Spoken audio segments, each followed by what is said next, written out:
अभय जी, आप कह रहे हैं कि देश में सब संस्थानों पर आरएसएस का कब्जा है, लेकिन पंजाब में आप चुनाव जीतते हैं मगर ये मानते हैं कि नहीं, चुनाव आयोग बिका हुआ है। किसके हाथ बिका हुआ है? आपने आरएसएस का इशारा दिया। जज अदालत के जब दिशा रवि को जमानत देते हैं तो कहते हैं कि टूटे गुरूर पर मलहम के लिए किसी पर सिडिशन नहीं लगा सकते, लेकिन आपके हिसाब से तो न्यायालय पर आरएसएस का कब्जा है, तो फिर ये चीजें कैसे हो रही? और तीसरी बात जो मैंने ब्रेक के पहले छोड़ी थी, आपके मित्र ने लिखा है, मैं अपनी तरफ से नहीं कह रहा हूं, कि राजीव गांधी ने आरएसएस के सहारे चुनाव जीता 1984 का। आप लोगों ने कोई मुकदमा नहीं किया, कोई खंडन नहीं किया। नहीं, मुकदमा नहीं। देखिए, ये तो अभिव्यक्ति की स्वतंत्रता है, पत्रकार को लिखने का अधिकार है। सरकारों में इस देश में किताबें बैन की हैं, बिकने नहीं दी हैं, इसलिए मुझे ये बताइए कि अभिव्यक्ति की स्वतंत्रता के तहत आपने उनको किताब बेचने की छूट दी। अब बोलिए। मैं फिर कह रहा हूं रोहित सरदाना जी, प्रगतिशील प्रजातंत्र में इतिहास से सीखना चाहिए, प्रतिशोध नहीं लेना चाहिए। हम शिक्षा लें, जो पहले गलत हुआ है उसको सही नहीं ठहराया जा सकता। मैं आपको सिर्फ ये प्रकाश डालना चाहता हूं, 1984 में के संदर्भित विषय पर उन्होंने क्या लिखा है वो जाने।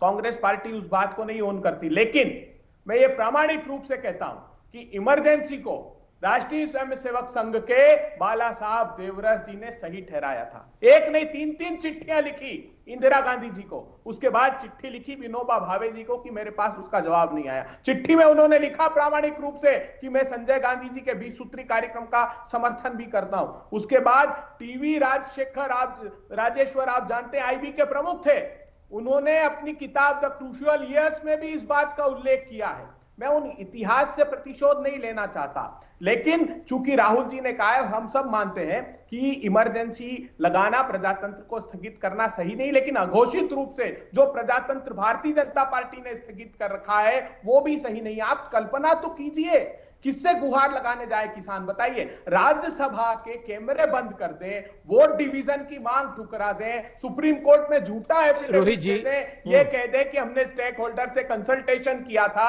और सूचना के अधिकार में जानकारी दें कि हमने किसानों से कोई बात नहीं की। ये कानून बनाते वक्त 11 और 15 दिसंबर को इन्होंने सूचना के अधिकार में जवाब दिया है। मजदूरों के खिलाफ इन्होंने कानून बनाया, मजदूरों को, कंपनियों के समर्थन में कानून बनाया। तो ये चंद पूंजीपतियों के लिए काम कर रहे हैं, नागरिकों को उनके अधिकारों से वंचित रख रहे हैं, इसलिए सब मानते हैं इस बात को। लेकिन 6 साल में राजनीतिक तौर पर आपकी पार्टी किस तरीके से हाशिए पर गई, इस बात के लिए भी मुझे आपके सामने सबूत रखने की जरूरत नहीं है। अगर आप भी अपने नेताओं को सुन रहे होंगे तो आपको इस बात का एहसास होगा बहुत अच्छे से। पर मेरा सवाल यह है संबित पात्रा, कि वो चुनाव हार रहे हैं और आप चुनाव जीत रहे हैं, तो क्या इसका मतलब यह मान लिया जाए कि जनता 100 रुपए पेट्रोल में खुश है? जनता 3 महीने में 250-250 रुपए सिलेंडर महंगा हो जाए तो उसमें खुश है? जनता बेरोजगारी के खिलाफ धरना देती रहे बैठ के, पद खाली पड़े हो पर भर्तियां ना हो रही, उसमें खुश है क्योंकि आप चुनाव जीत रहे हैं? मैंने तो कहा ही नहीं, मैंने वो विषय कहा ही नहीं। विषय चूंकि इमरजेंसी का चल रहा था और इन्होंने कहा देश बर्बाद हो गया, तो मैंने कहा ये तो अपोजिशन का काम है, उठाइए ना। देश में कोई इमरजेंसी नहीं लगा है, आप तो रोज प्रदर्शन करते हैं, धरना करते हैं, करिए, इन विषयों को आप उठाइए। अगर इतने परेशानियां हैं देश में तो आप उठाइए, लोगों को कन्विंस करिए, ये हमारा काम नहीं है। अब मैं विषय पे जवाब देता हूं जो अभी मैंने सुना। पहली बात, इन्होंने कहा किसान किसको जाके गुहार लगाए, देश में तो इमरजेंसी लगा है।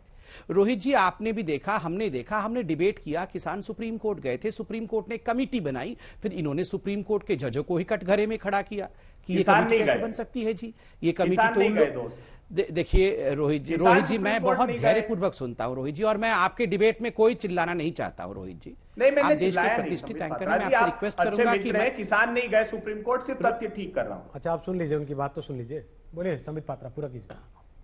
रोहित जी, पूरा विषय सुप्रीम कोर्ट में था, सुप्रीम कोर्ट में किसान संगठन के लोग गए थे, पूरी सुनवाई होने के बाद कमेटी बनी। यही कांग्रेस पार्टी के लोगों ने ट्वीट किया कि अरे ये कोई कमेटी है, ये कमेटी तो बीजेपी के लोगों की कमेटी है। उसके बाद भी कहते हैं इमरजेंसी है, मतलब सुप्रीम कोर्ट भी मान्य नहीं है।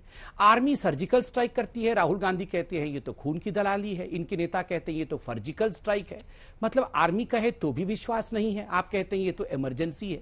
इलेक्शन कमीशन के खिलाफ जाके लंदन में आप प्रेस कॉन्फ्रेंस करते हैं बुर्का ओढ़ करके, कपिल सिब्बल वहां जाके बैठ जाते हैं, फिर भी आप कहते हैं कि ये इमरजेंसी है।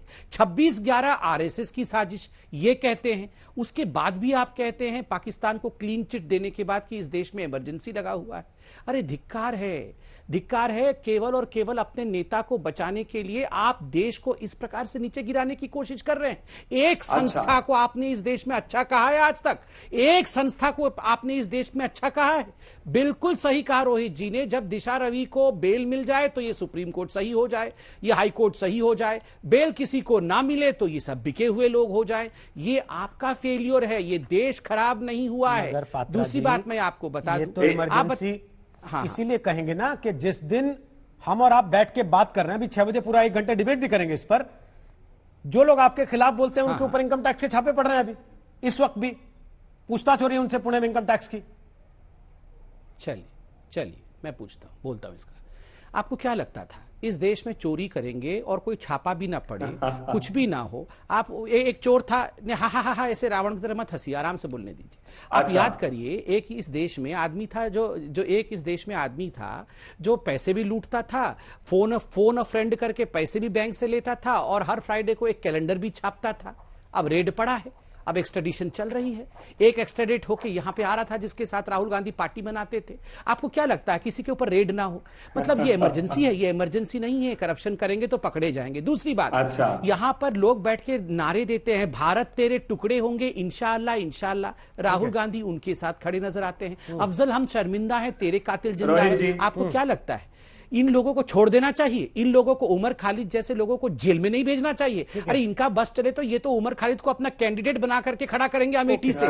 इनका बस चले तो ये कन्हैया कुमार को अपना कैंडिडेट बना खड़ा करेंगे। क्या इन लोगों के खिलाफ केस नहीं होनी चाहिए? बिल्कुल होनी चाहिए। गद्दारी जो करेगा उसको इस देश का कानून भुगतना पड़ेगा। वो इमरजेंसी नहीं होता है भाई साहब।